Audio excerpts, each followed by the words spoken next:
everyone. Welcome to the Glow Podcast. I am here today with a very exciting guest. I have Donna from Evolve Together, and I'm super excited to talk to her. If it's your first time joining us, we are Tailored Marketing, and we specialize in helping skincare brands and aesthetic clinics grow their businesses and increase their revenue. So if you're interested, drop a comment below. Donna, I'm so excited to have you here and kind of talk all things personal business, also personal products, skincare products, all of those fun things. And I know you've been in the beauty business for a while, so I would love if you would kind of go ahead and introduce yourself for the audience. Sure. Taylor, thanks so much for asking me to be on here. I'm super happy to be here. I love talking shop about beauty. Like you said, I've been in this for a few years now. I've been in the beauty industry upwards of like 15 years Yeah. now across different roles in the supply chain space. I've worked in color cosmetics, I've worked in skincare, I've worked on the contract manufacturer side. And so I have like a very broad perspective of beauty brands and beauty manufacturing and the beauty industry. And so I'm always happy to talk to people who are interested in hearing about it. So Yeah, no, for that's me. sure. That's awesome. And yeah, you do have such an experience. So we'll definitely get to this, but obviously you've seen the industry evolve over time. So that's really, really cool because obviously it's an industry like most that are constantly innovating. We're constantly looking for the best next products and everything like that. So you've seen us come up with those best products, and so you have had kind of a long experience in the beauty Mhm. industry. And so what kind of led you to joining Evolve Together, and what are you most excited about with the brand and with the brand's mission? Sure. So I've worked with a few beauty brands across the couple of years. And so I've worked with large Unilever owned brands, which has a lot of backing. And then I've worked with founder led brands, very small, very roll your sleeves up, the whole thing. Prior to Evolve Together, I think I was working more in like masstige or prestige brands that had pretty developed teams and pretty developed processes. And the reason I evolved together, well, they reached out to me, and the reason that they were so appealing is that I had already been saying, I've been doing this for a long time now, and I think I have a good sense of how to help brands. So I'd love to find a startup brand that really just does not have all the expertise on how to really get things to scale up and grow. And I'd Yeah. love to be a person that can help them. And so it just so happened that a previous supervisor is the VP of operations at Evolve Together, and we've stayed close.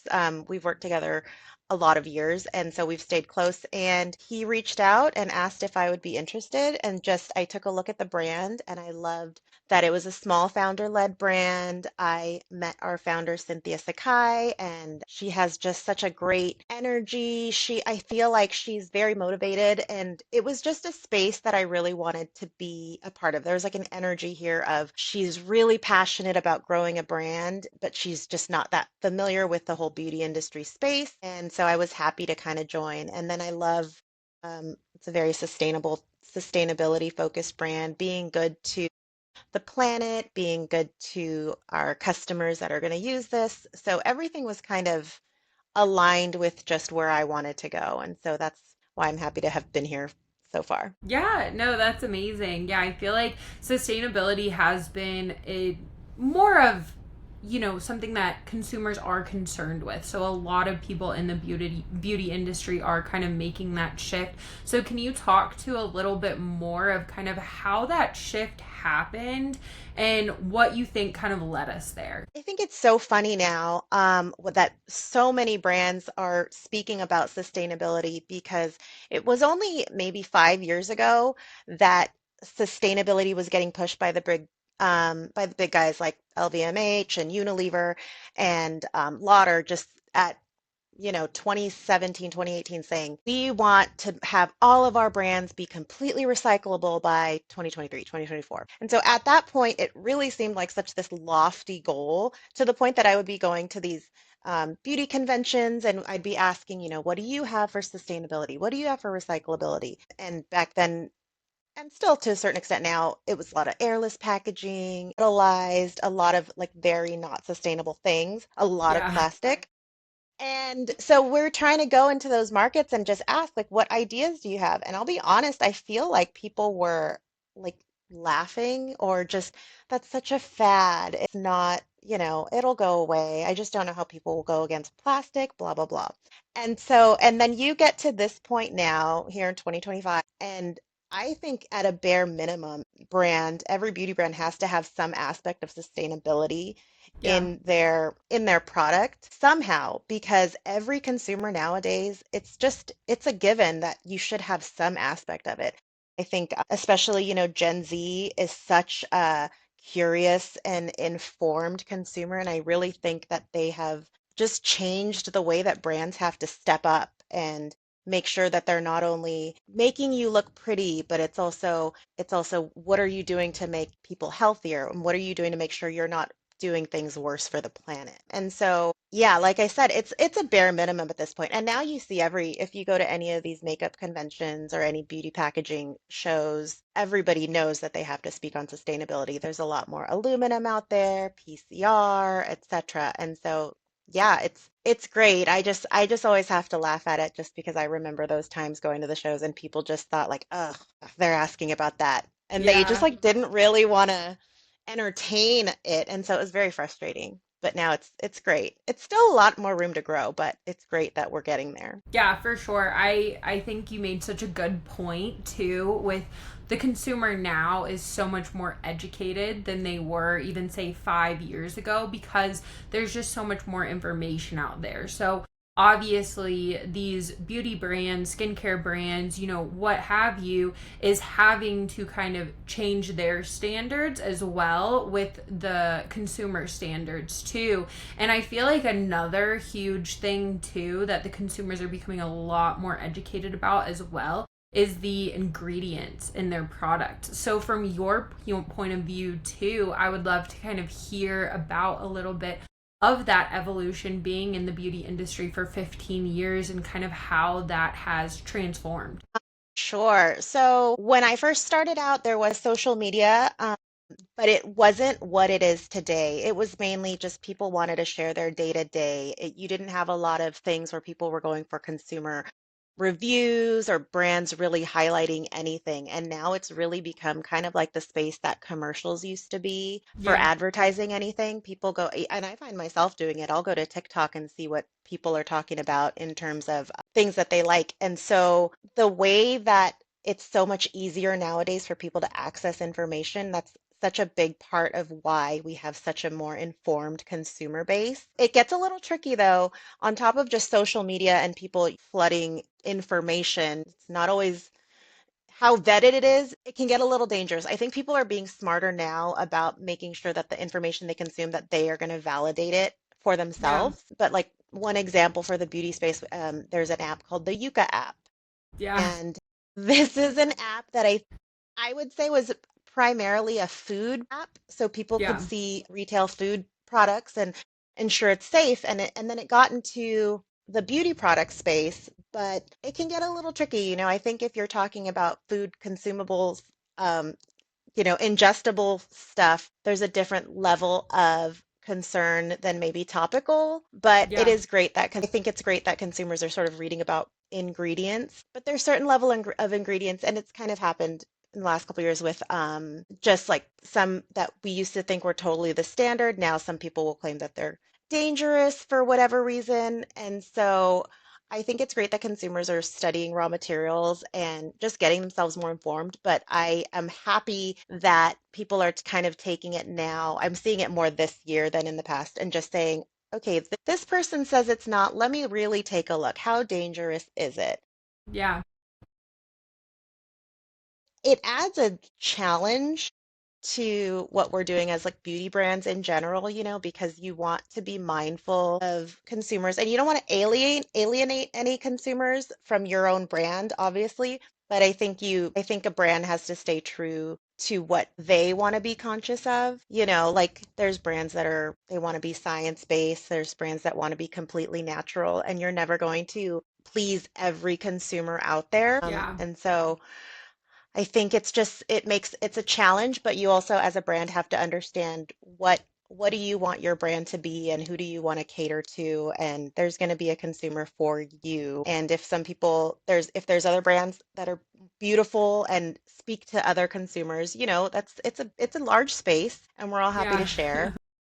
So it's fine. I think brands can get kind of scared of that though, alienating. But big space nowadays and brands come and go. And so you just kind of have to stay true to like what you're gonna be for the consumer and let them take the information and decide for themselves For if they're gonna sure. be like an Evolve customer or whoever. Yeah, no, exactly. And I think too, the Yuka app and other similar things that are out there now too, they obviously have these different requirements for what makes a good product or what doesn't make a good product, but each individual has different standards too for what makes a good product and what doesn't make a good product. Like you mentioned, some are very focused on the medical grade quality of things, and then some are more focused on the botanicals and like the herbs and the plants and that type of stuff. So Yucca isn't going to factor in what you specifically want, or even something similar to Yucca, because I've seen kind of other things too, Mhm. like different web applications or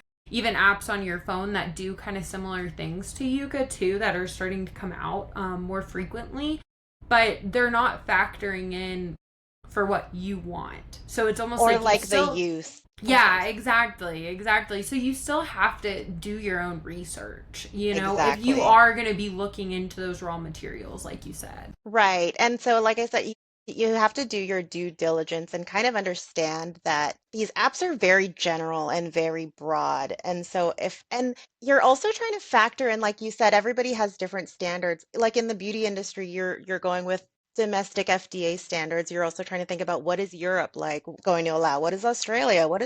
You're trying to do all trying to factor in everything, and it just gets really hard. And so I just kind of hope that consumers understand these apps are very broad and very general, and that can Yeah. lead to saying like that has, 0.2 percentage of a certain raw material, and somebody's just gonna say, oh, it has that material. We cannot buy that. And it's like, if you eat it, it might be bad, but if you're using it as on your skin, just something like that. It's relatively safe.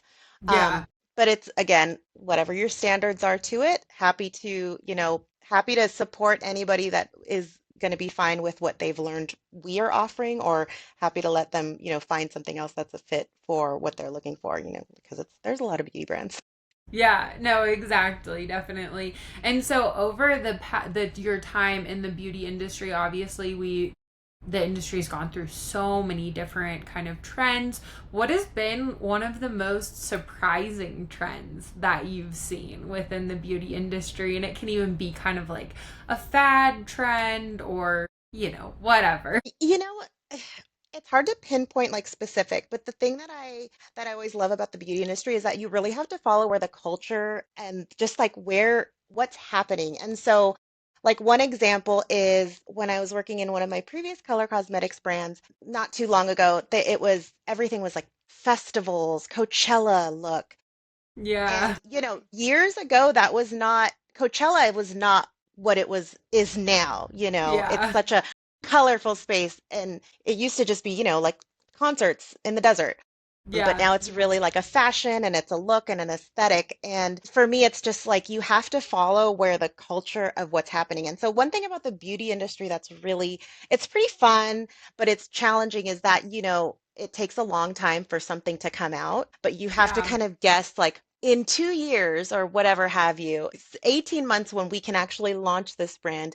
How do we know that this is going to be what is popular at that point? So Yeah. it's a challenge of it, but it makes it fun. And so some trends that have happened, it's like holographic makeup now, which is completely driven by or lime green makeup, completely driven by, like I said, festivals, lime green because of Wicked, just Yeah. certain things that you have to really be conscious of what's happening. But I love that the beauty industry has to follow what's happening in the certain cultural space. And so another thing that I think is beautiful now is the way that, like we have people selling LED red light therapy masks or people Yeah. using those things. It's just the way that overall health has become such a predominant thing in the beauty space. Like I Yeah. said, it's not just, what is this makeup? Back in when I was younger, or when I in the 90s, early 2000s, we were putting terrible stuff on our face, and it was the most popular thing. Yeah. But and we did not talk about any of this stuff, but now it's just, I love that it's beauty. Color cosmetics is really tapping into skincare. It can't just be any one thing. You're really trying to be good to everything. I want to be good to my skin. I want to make sure I have anti-aging properties. Can my eyeshadow have some sort of smoothing properties? It's crazy, but it's just fun. And I think again, it kind of speaks to what a more sophisticated customer we have nowadays. Yeah. So whatever's going to come, the next thing, everything's going towards 90s right now, or just a little bit looser and free flowing. So who's to say that? I think maybe I would kind of guess maybe that a little bit more minimalist natural is probably going to be the next tipping point that Yeah. we start heading towards versus where we've seen a lot of bright colors or super matte, sharp looks. I think we're going to start going the other direction now. And it just feels like that's how the beauty trends kind of flow. It's Yeah. fun to follow. No, for sure. And I feel like, too, you brought up a good point with people are a lot more focused on the internal aspects of things, too. I feel like that's been a huge shift. People are realizing that their skin and like the way they look on the outside is so much integrated with the inside and what's going on there too. So things like, red light therapy is one you mentioned, and people going to the saunas, Hmm. things like that, exercise, sunlight, even. Like people are realizing these things are good for them, and they're going to help them also look better too, and then have that longevity as well too, with Exactly. looking good for a long time. I think people are a lot more focused on that now too, with like, okay, yes, I look good now because I'm, 20 or whatever. Like everyone looks good when they're 20, right? But Right.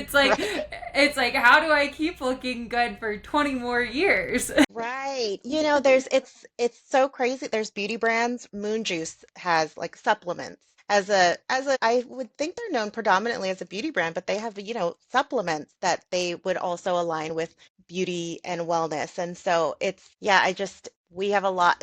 Even our brand evolved together. Cynthia didn't want it to be specifically just a beauty brand because it's evolved together and she's very holistic. So it's about being good to the planet and being bigger than just beauty at this point. And I feel like a lot of brands, what's an example? Just seeing like a lot of skincare lines now coming out with consumable, ingestible stuff as beauty products is just interesting. Um, Yeah, no, that's awesome. And so, kind of since you brought up Evolve Together as well, too, what are kind of y'all's goals for like the next year or two? What are you really focused on right now with the growth of the company? So I will say that I think our brand definitely is looking for longevity versus big flash and big hit. It's Yeah, fair. We're fairly minimal. I mean, the stuff that we are coming out with is, I wouldn't say simple, but we have really great ingredients and really stuff that's going to be good for you. But we have like a body cleanser and deodorant, and these are your normal day-to-day use products. And so hopefully what we can do is just ensure that we're bringing out products that are really good quality products that hopefully people use for a really long time. And so there's not a yeah, big, we're in Blue Mercury, Credo, Free People Movement, sort of those more luxury boutique spaces at the moment. We're also in Erewhon. I think that's a good space for us at this moment because you have a lot of discerning customers in those retail spaces. And so I for think our sure. brand that's really focused on ensuring we're giving quality products, I think those customers will appreciate it. And the goal is to just keep making products that sort of add to the ease of everybody's life. And we're not gender neutral, I would say. And so it's just putting out products that people can trust and they want to go to, and it's their go-to products versus being the hot brand of the moment. You know Yeah. that Evolve Together puts out really is really thoughtful about what they put in their products, and so you can just trust that their lip balm is or is safe, or their hand cream is quality and it smells beautiful. Yeah. And you That's don't have to definitely the use goal. yucca. Right. You just want to be that trusted name that we've done our due diligence. And I will say our team, Cynthia is such a it's her life. This is her Yeah. lifestyle. It's not just a brand where she wants to be sustainable. Like, she lives this. And so for her, it's all about addressing a need, because she knows that these are products that she was looking for and she wanted. So I also love that. Yeah.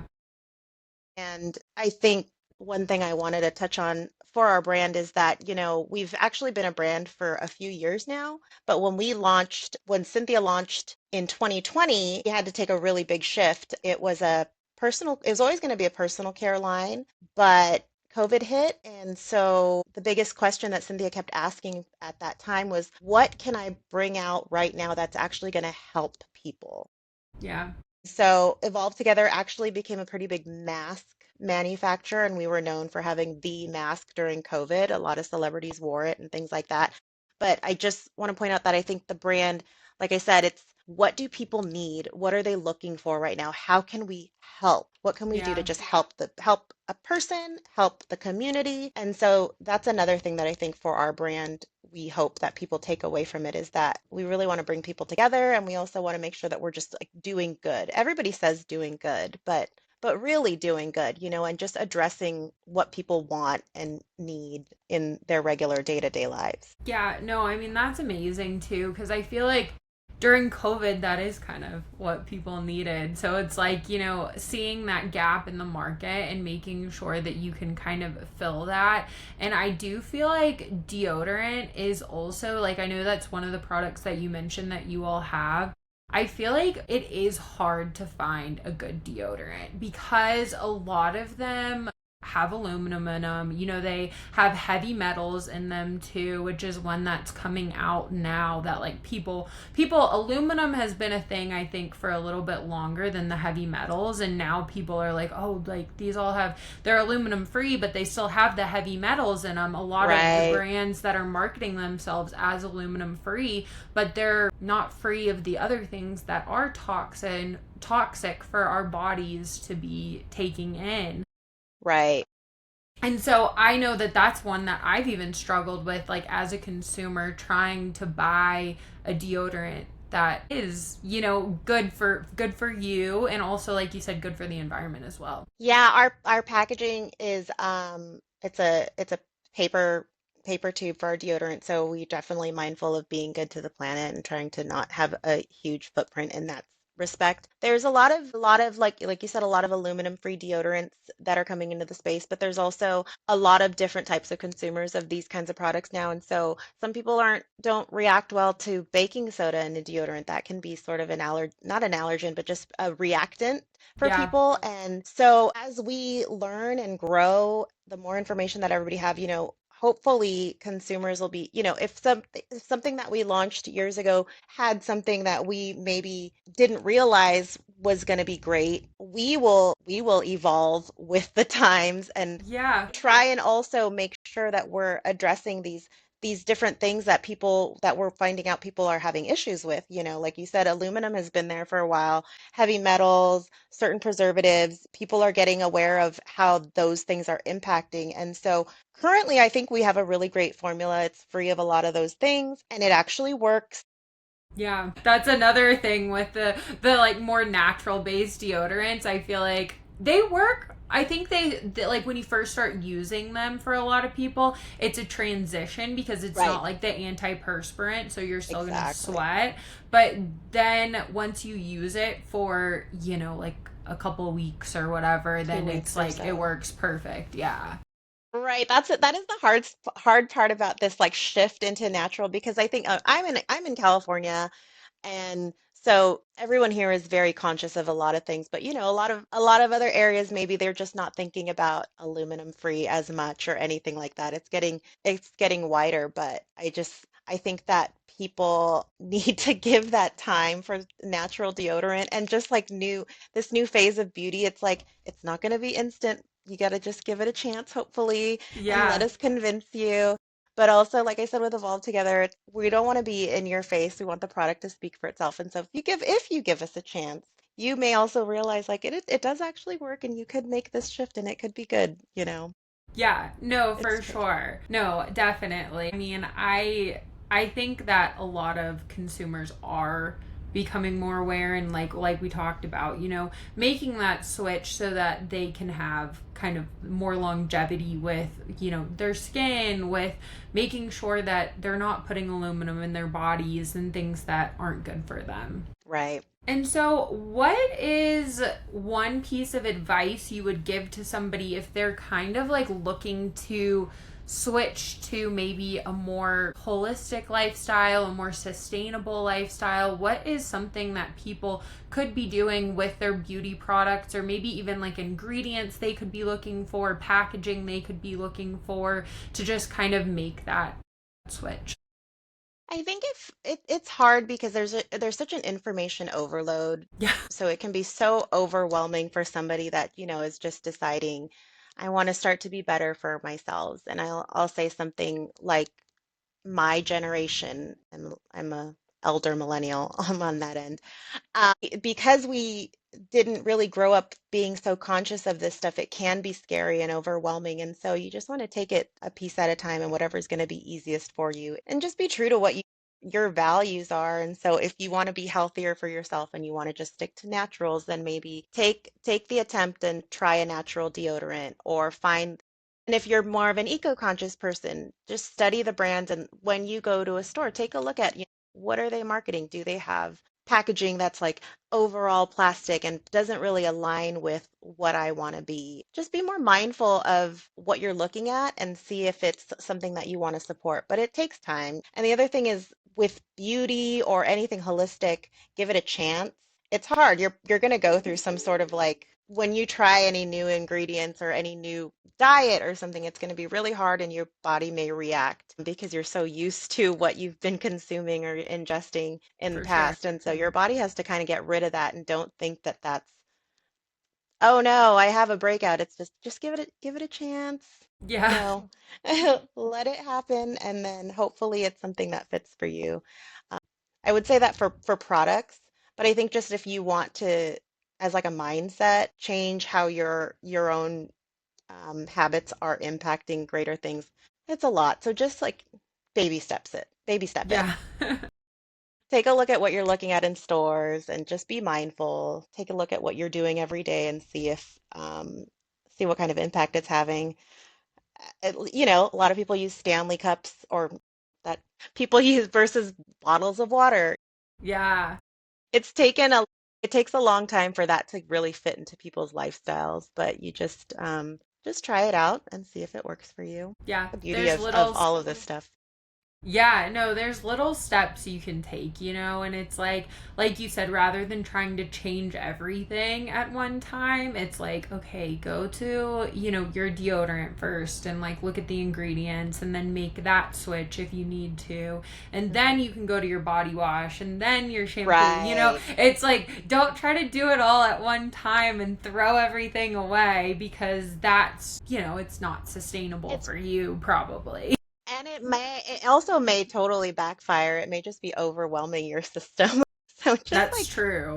give it a little bit of a break. And also imagine if you completely decided to change your makeup look. So one day everybody's used to seeing you, minimalist or whatever, and then you come in looking so bold. It's just like that. You don't want to shock anybody's systems. Just Yeah. ease our way into these products. There's a lot out there. And some things will fit for you and some things won't. No, I think that's great. And this was an awesome conversation. I really, really appreciate you for coming on. Thank you so, so much. And definitely tell everyone what is the best way to find you, find Evolve Together. Definitely on social, we're active on social media on our Instagram and everything. So we evolve together. Our website is evolvetogether.com. We are also, if you're in Erewhon or Free People or Credo, those are the stores. But I would say go online, just like everything else, check out social media, see what people are saying about Evolve Together, and if it speaks to you, I hope that you will try it out. And like it's a great brand. But like I said, go with what's going to fit for you. Yeah. But I think we have a good message, and I hope it resonates with people. So Yeah. I think it's a beautiful brand, and I know we'll have the longevity that we're aiming for because it's a really important message, and I think if we stay true to what we're trying to do, I just can't imagine that people are going to shy away from a brand that says we really want to do good for everything. We really want to do good for you, we want to do good for the planet. It's hard to, it Yeah. would be really interesting if people were like, no way. Yeah. That would be a surprising trend for me. Yes, no, definitely. I completely agree with you. Well, thank you so much again for coming on. I'll drop all of that in the show notes as well so everyone has access to that. And thank you so much. Thanks, Taylor. I appreciate you having me, and I love to talk beauty, so I'll definitely keep watching and paying attention to your podcast also. All right, thanks. Bye. Thanks. Bye.